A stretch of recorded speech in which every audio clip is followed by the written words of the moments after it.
नमस्कार दोस्तों।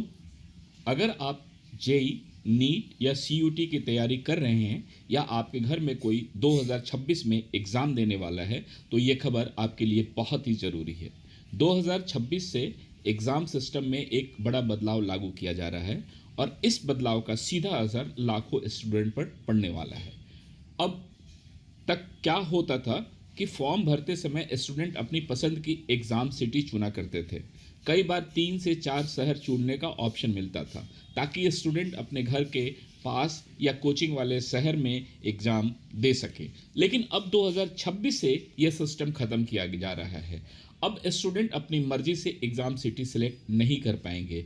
अब एग्ज़ाम सेंटर्स अलॉटमेंट एनटीए द्वारा किया जाएगा और ये अलॉटमेंट आधार एड्रेस के लिंक होगा। मतलब साफ है कि आपके आधार में जो एड्रेस रजिस्टर्ड है उसी रीजन या उसके आसपास आपको एग्ज़ाम सेंटर्स मिलने की संभावना ज़्यादा होगी। इस फैसले के पीछे सबसे बड़ी वजह बताई जा रही है चिटिंग और एग्ज़ाम फ्रॉड को रोकना। पिछले कुछ सालों में डमी कैंडिडेट्स, पेपर लीक और ऑर्गेनाइज चीटिंग के कई मामले सामने आए। कई जगह ऐसा भी देखा गया कि स्टूडेंट्स को जानबूझकर ऐसे एग्जाम सेंटर्स दिलवाए जाते थे जहां चीटिंग नेटवर्क एक्टिव होता था।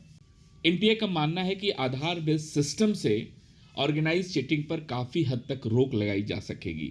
दूसरी बड़ी वजह यह भी बताई जा रही है कि इससे ट्रांसपेरेंसी बढ़ाई जा सकती है। जब एग्ज़ाम सेंटर्स अलॉटमेंट आधार डेटा से लिंक्ड होगा तो ट्रैकिंग आसान होगी और किसी भी तरह की गड़बड़ी जल्दी पकड़ी जा सकेगी। इसके अलावा एग्ज़ाम माफिया और सेंटर मैनिपुलेशन जैसी चीज़ों पर भी लगाम लग सकती है। हालांकि इस फैसले का असर स्टूडेंट पर मिक्स्ड रहने वाला है। कुछ स्टूडेंट के लिए ये अच्छा साबित होगा क्योंकि एग्ज़ाम सिस्टम ज़्यादा फेयर और मेरिट बेस्ड होगा।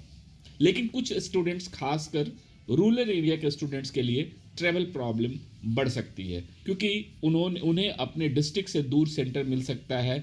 जब पेरेंट्स और स्टूडेंट दोनों के लिए ज़रूरी हो गया है कि आधार डिटेल बिल्कुल सही और अपडेटेड हो।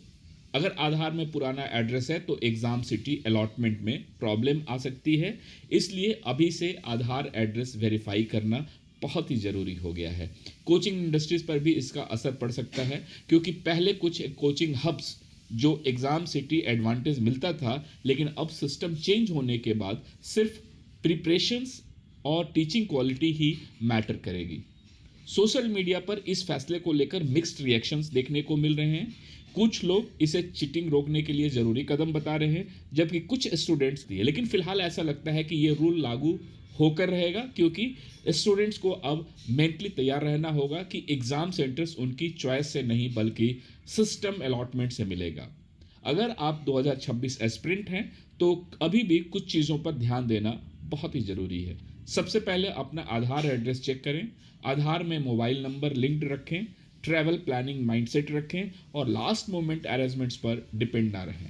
सबसे ज़रूरी बात, फोकस सिर्फ प्रिपरेशन पर रखें क्योंकि अब कंपटीशन और ज़्यादा फेयर होने वाला है। देखा जाए तो ये फैसला शॉर्ट टर्म में थोड़ा टफ लग रहा है, लेकिन लॉन्ग टर्म में एग्ज़ाम सिस्टम को साफ और ट्रांसपेरेंट बनाने में मदद करता है।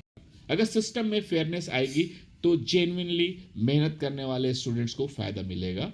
अब ये बदलाव कितना सक्सेसफुल होगा ये आने वाला समय बताएगा, लेकिन फिलहाल स्टूडेंट्स को इस नए सिस्टम के हिसाब से खुद को तैयार करना होगा। अगर आपको ये इन्फॉर्मेशन यूज़फुल लगी हो तो वीडियो को लाइक कीजिए और अपने दोस्तों के साथ शेयर कीजिए और कमेंट में बताइए कि आपको ये नया रूल सही लगा या गलत। एजुकेशन और एग्ज़ाम सिस्टम्स के लिए चैनल्स को सब्सक्राइब जरूर कीजिएगा। धन्यवाद।